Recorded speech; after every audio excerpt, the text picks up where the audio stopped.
Chers amis, bonjour. C'est un plaisir de vous retrouver sur la chaîne en ce lundi de Pâques.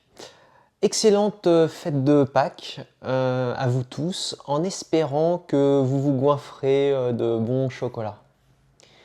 Aujourd'hui, je voulais aborder avec vous mon expérience des antidépresseurs et vous partager mon opinion, mon avis personnel, ce qu'il en est ressorti de mon expérience sur cette question en lien avec ma psychothérapie ancienne que j'avais commencé il y a presque une quinzaine d'années maintenant.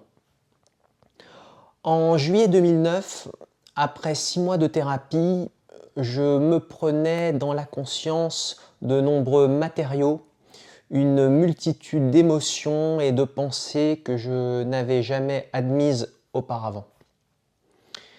En effet, avant ce mois de juillet 2009, coûte que coûte, je reléguais dans mon inconscient ces éléments que je ne voulais pas voir ni accepter.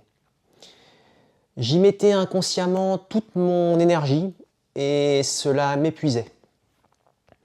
Le refoulement épuise parce que pour contenir et enfouir au fond de nous tout ce que nous ne voulons pas voir, il faut y mettre une quantité d'énergie au moins supérieure à celle employée par ce matériel qui ne veut, lui, que s'exprimer. En ce mois de juillet 2009, je me rendais compte du sale état psychique dans lequel je me trouvais, à savoir en partie tout ce que j'ai pu vous partager sur cette chaîne. En outre, je réalisais tout le travail qui me restait à accomplir sur moi-même et j'ai ce souvenir aujourd'hui qu'à cette époque, je perdais espoir de m'en sortir, me sentant incapable d'y parvenir. Voilà l'état d'esprit dans lequel je me trouvais en ce mois de juillet 2009, date à laquelle aussi je commençais ma carrière professionnelle. Franchement, c'était pas le bon moment. Mon premier emploi ne débutait pas dans les meilleures conditions psychologiques et de bien-être.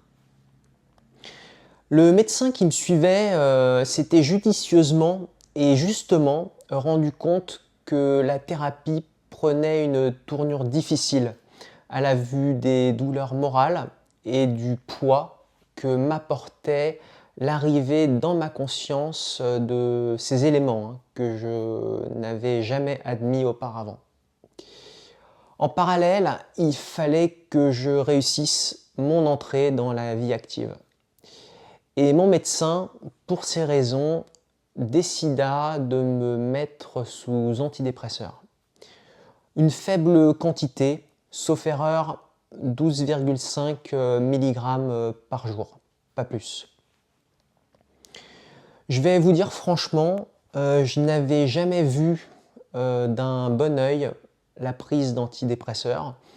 Je m'en méfiais, mais je dois admettre que ces médicaments, pris en quantité faible, me concernant, m'avaient tout de même apaisé à l'époque et m'avaient permis de reprendre le contrôle sur ma thérapie et sur mon début de carrière qui commençait à m'échapper.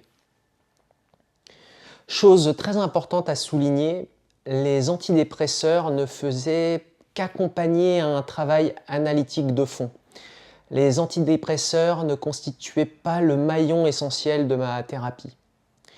Ce que je veux dire, c'est que les antidépresseurs ne faisaient que compléter une réflexion, une introspection, un travail d'analyse profond et salutaire pour m'aider à faire face à une nouvelle épreuve dans ma vie, à savoir conscientiser des éléments difficiles à admettre en parallèle de mon entrée dans la vie active.